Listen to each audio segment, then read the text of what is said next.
अस्सलाम वालेकुम, this is महर इरफ़ान। मैं इसमें एक्सप्लेन करूँगा सिर्फ जो न्यू भी हैं उनके लिए कि उनको कौन सा ट्रेडिंग पेयर जो है करेंसी पेयर कौन सा यूज़ करना चाहिए स्टार्ट में, और लॉट साइज़ कितनी होनी चाहिए। मैं यहाँ पे आपको सिंपल स्ट्रेटजी बता देता हूँ कि अगर आप न्यू भी हैं, आपने भी स्टार्ट की है, तो आप यूरो यूएस डॉलर में ट्रेड करें, इसी से स्टार्ट लें आप।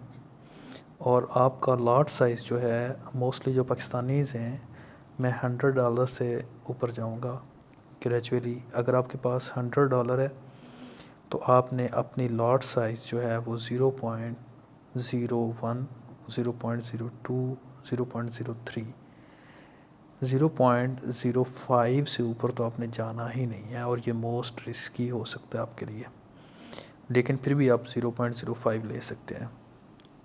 अगर इससे ऊपर आप लॉट साइज़ डालेंगे तो आपके $100 जो हैं वो बड़ी जल्दी जो है वो या तो आपको 1 2 3 प्रॉफिट भी अच्छे दे सकते हैं, उसके बाद लॉस में ले जाएंगे। दूसरी बात ये है कि विदाउट स्टॉप लॉस आपने कोई एंट्री लेनी ही नहीं है। इसका मतलब ये होगा कि अगर आप स्टॉप लॉस यूज़ करते हैं तो फिर यहाँ पे अगर आप ट्रेड ले भी लेते हैं अभी, हालांकि ट्रेड अब यहाँ पे नहीं ले सकते, अगर लेते भी हैं तो यहाँ पे स्टॉप लॉस लगाएंगे ना। अगर आपने बुलिश ट्रेड करनी है, अगर आपने बेरिश ट्रेड करनी है तो यहाँ पे स्टॉप लॉस लगाएंगे। अगर ट्रेड जो है वो लॉस में जाती भी है और 0.02 या 0.03 पे है तो आपका इतना बड़ा लॉस नहीं होगा, $3 से $4, $3 का रिस्क होगा। यहाँ पे भी लगाते हैं तब भी इतना ही आपका रिस्क हो सकता है। लेकिन इसके अपोजिट अगर आप जो है, ये माइक्रो ट्रेड इसको कहते हैं, 0.01 ये माइक्रो ट्रेड है।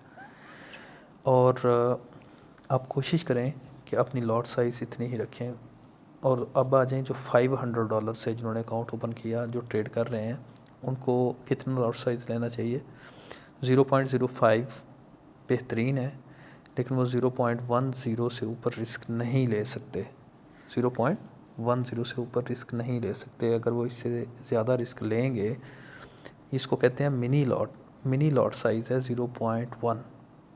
मिनी लॉट साइज़ से ऊपर ना जाएं, अदरवाइज़ उनका लॉस जो है वो ज़्यादा हो सकता है। विदाउट स्टॉप लॉस वो भी ट्रेड ना करें, और वो यूरो यूएस डॉलर से गोल्ड में या इधर उधर मतलब दूसरे पेयर्स में एंट्री ना करें, क्योंकि ये मोस्ट लिक्विड है, यहीं पे ट्रेड करें।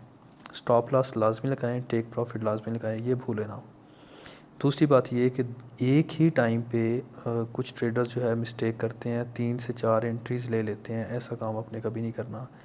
एक ही ट्रेड लेनी है, उसमें लॉट साइज़ आपने मसलन जैसे मैंने आपको बताया कि 0.05 से ऊपर नहीं जाना। अगर आपका $500 का अकाउंट है तो आप 2 एंट्रीज 0.05 की लेने की बजाय फिर एक ही एंट्री ले लें, 0.1 मिनी लॉट साइज़ एक ले लें। लेकिन ये ना करें कि आप 3 4 5 एंट्रीज़ ले रहे हैं, उसमें मैनेज करना आपको मुश्किल हो जाएगा। फिर आपको समझ नहीं आएगी, या तो सारे लॉस में जा रहे हैं, या कुछ लोग ये करते हैं कि एक ही टाइम पे सेल की एंट्री भी डाल दी, बाय की एंट्री भी डाल दी, तो उसका आपको कोई फ़ायदा होने वाला नहीं है। कमीशन आप ज़्यादा कटवाते जाएंगे और आपको फ़ायदा नहीं होगा, और हेडेक फ्री में होगी। एक ट्रेड अगर प्रॉफिट में जा रही है तो दूसरी लॉस में जा रही होती है, कभी भी अकाउंट इस तरह से रिकवर नहीं होते। एक मैकेनिज़्म बनाएं, उसी मैकेनिज़्म पे रहें। अगर आपका अकाउंट जो है $1000 का है तो फिर 0.1 मिनी लॉट साइज़ 1 या 2 आप लगा सकते हैं मैक्सिमम। इससे बड़ी एंट्री तो आपकी बनती ही नहीं है। यानी 0.1 की एक एंट्री ले लें या 0.2 की एक ही एंट्री लें। एक एंट्री पे, सिंगल एंट्री पे आप ट्रेड करें।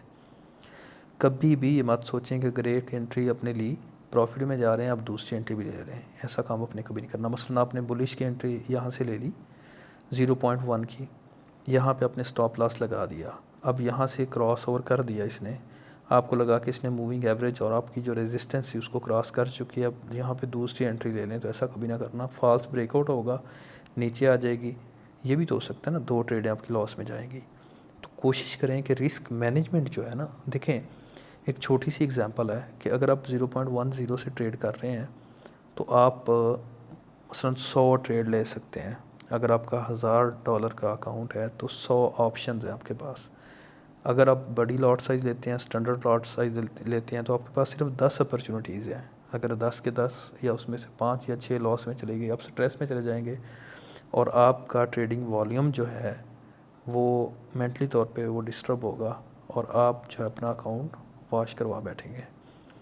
तो इसलिए कोशिश करें कि आप स्ट्रैटेजी सिर्फ यही ही होती है न्यूबी के लिए कि भाई आप एक एक ट्रेड करते जाएं, और या फिर ये है कि पहले डेमो पे काम कर लें, 100 ट्रेड लें, कम से कम 100 ट्रेड लें। 100 में से अगर आपकी 50 ट्रेड भी पॉजिटिव जा रही हैं तो आप ये ट्रेडिंग स्टार्ट कर सकते हैं।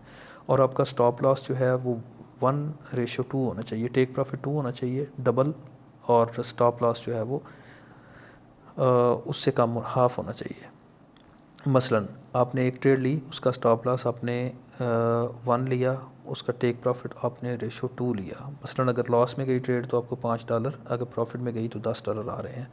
इसका मतलब ये होगा कि अगर आपने 10 ट्रेड लगाई, 5 लॉस में चली गई, 5 प्रॉफिट में चली गई, तो जो 5 प्रॉफिट में गई हैं उसने आपको $10 के हिसाब से $50 दे दिए। $10 ईच ट्रेड ने दिए, $50 प्रॉफिट में आ गया। फिर 5 आपने लॉस की तो वो रेशो 1 थी, मतलब हाफ था टेक प्रॉफिट से, आपको $25 लॉस हुआ। अब अपने कमाए हुए थे 50, 5 ट्रेड में से 5 फिर लगातार लॉस में गई, 25 आपके चले गए, फिर भी आपका अकाउंट जो है $25 से प्लस में है। तो ये सबसे मोस्ट इम्पोर्टेंट टिप है, इस पे आपने जो है वो काम करना है, इंशाल्लाह आपका अकाउंट जो है वो ग्रो करेगा। Thank you so much.